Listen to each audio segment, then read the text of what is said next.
recently sat down with poet and novelist Bob MacKenzie. Bob's first book of poetry was published in 1966. He is a widely published poet and arts critic with some eclectic and unique credits to his name, including 7 books and 7 albums of spoken word with music. We talked about his latest novel, being self-published, and a whole host of other things. Check it out. I'm here with author Bob MacKenzie. Bob, thanks for being on the show. Thank you.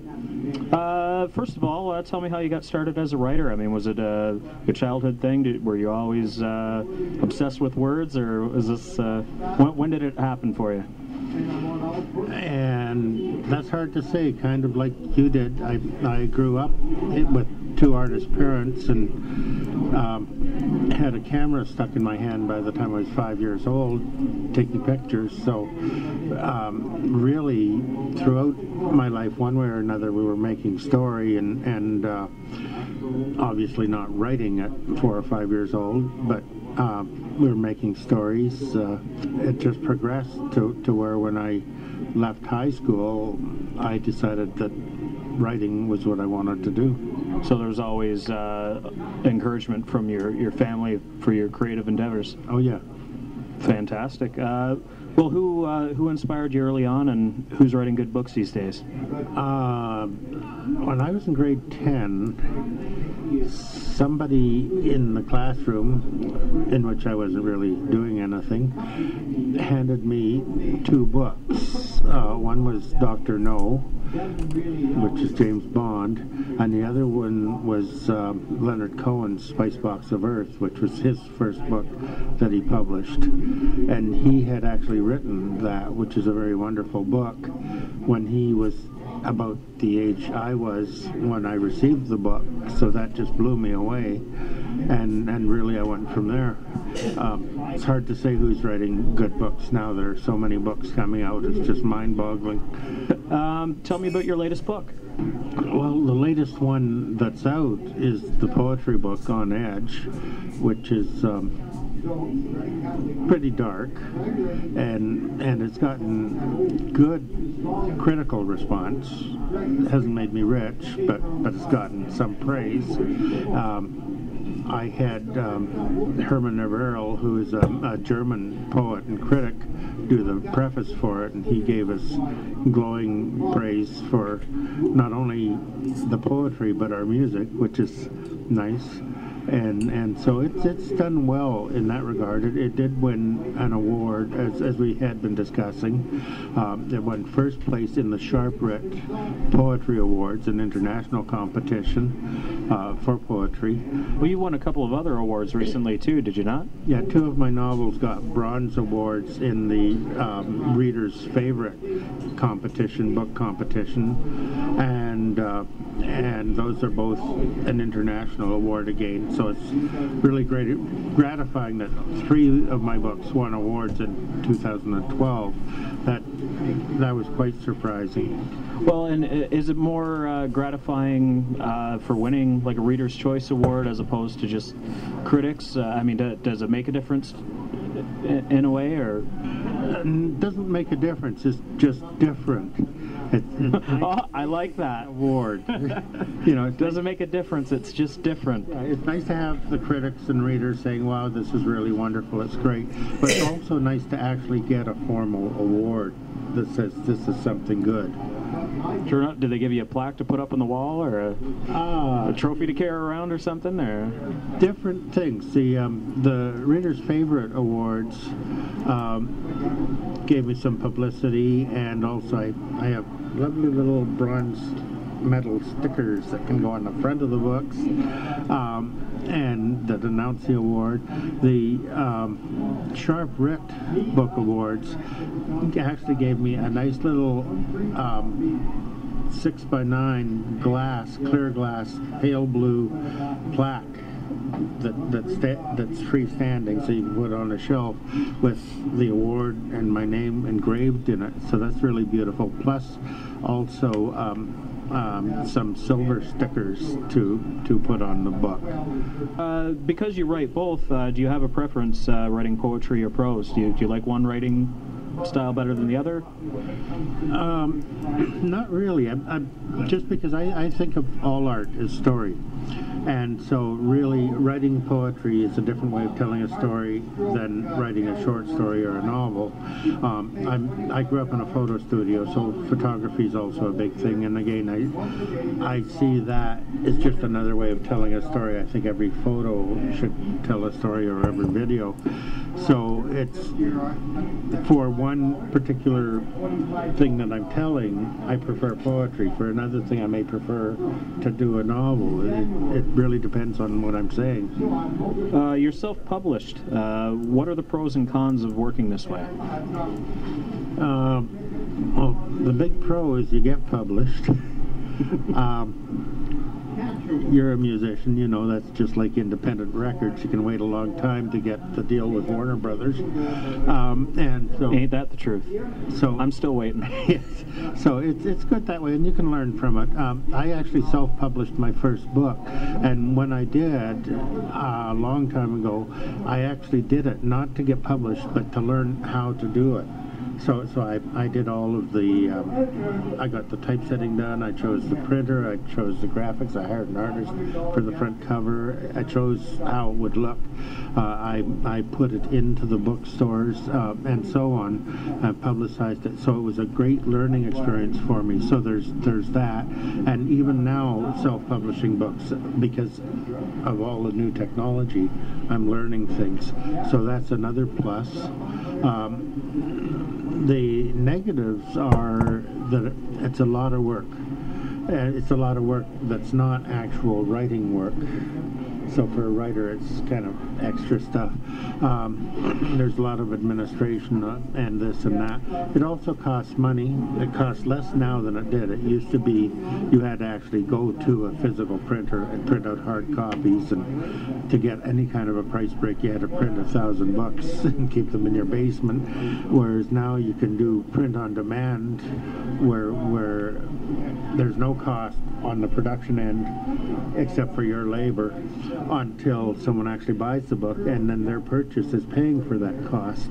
So it's much better that way, but there's still costs, because you still have to pay for shipping, mailing books to people, mail them to bookstores or critics, making various publicity efforts, like sending out press releases or going here or there to present the book. So it can end up being quite costly, even without that initial purchase.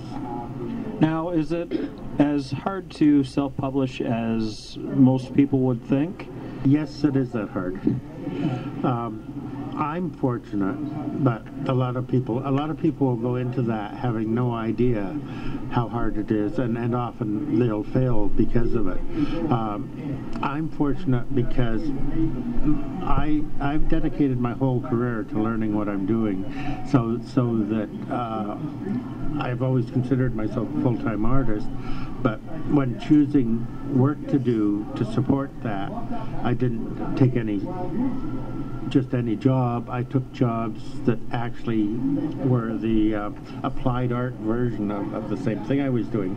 So I have a strong background in marketing and publicity, a very, very good background in graphic design, very good background in publishing, and both things like newspapers and magazines, and also books. I pretty much can do anything that's required for self-publishing, and have a lot of experience and education doing it. Most writers don't, and if they do, they only have some of it, not all of it. So it means either they have to do a lot of learning and make a lot of mistakes, or they have to start paying people. Which I guess to all the people writing books out there, your fellow scribes, you're available for hire for help for some of these things, are you not? Yeah, I do actually have a small business offering support for self-publishers, and I've always, in other things I've done too, I've taken the approach that I'll do it for you, but I'll do it with you so that while I'm doing it, there's an educational component. You'll learn how to do it yourself over time and won't need me anymore eventually.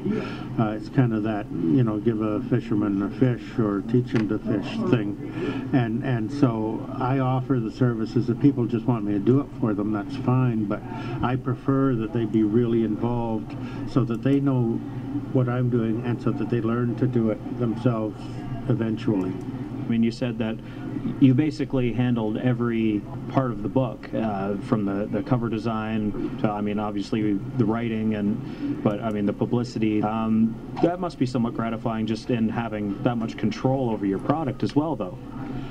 Well, yeah, because it's still making art. I mean, a book is a work of art. It's visual, it's like sculpture, it's tactile, and so it goes beyond just the words and the story you're telling, and everything you do in creating that book should enhance the story you're telling, should reflect it in some way. So it's very gratifying to have this finished product to hold in your hand. And have it come out the way you want. And have it come out the way you want, yes. Any advice for aspiring writers, then? Besides, don't. No, I think you really got to want to do it, because whether it's writing or any other art, I don't know any artists that make a living. And so you got to have other reasons to do it. It's great to look at music or book writing and look at that famous person who's made millions of dollars, and look at Leonard Cohen, look at Elvis Presley, look at Margaret Atwood, whatever. But the fact of the matter is that they're 1% of all the artists in their field, whether they're painters or writers of books or singers or whatever. The rest don't make that kind of money. And statistics, last time I saw statistics was I think a year ago, but basically the average income of all artists in Canada, for instance, is way below the poverty line. So I actually encourage people to go, if they're drawn to an art and they feel they have something to say, I encourage them to do it. But I don't want to raise their hopes up that what they're going to get is a lot of personal satisfaction and joy out of it. They're not going to get money.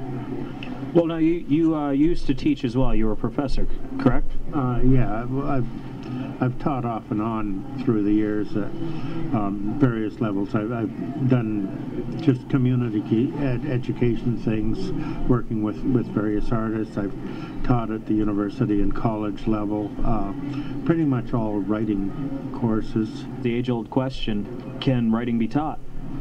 I think so. Some don't. I know W.O. Mitchell, who is quite a well-known writer from the 30s and 40s mostly, but I know he has said in my presence that you cannot teach someone to write, period. I think you can teach anyone to write, you can teach anyone to sing, you can teach anyone to paint. What you can't do is teach them to write above their level. There's, because of dedication or talent or whatever, some people are going to become much better at their art than other people.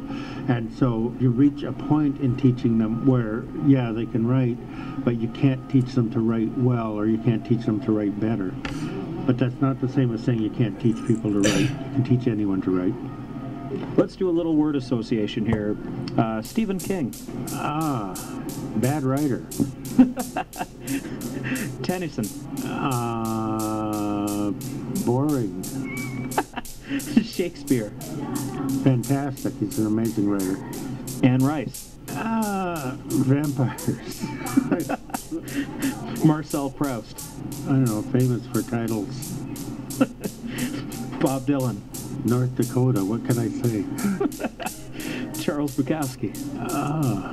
Uneven. Bad writer because he's uneven. Jack Kerouac. Better writer, but uneven. Rapid fire time. Whiskey or wine? Oh, wine. Beer or liquor? Oh, bad jokes come to mind. Okay, beer.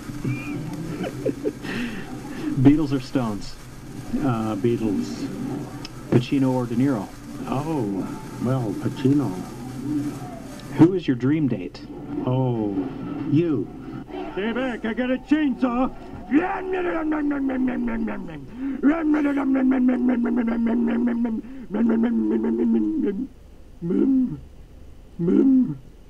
Uh-oh.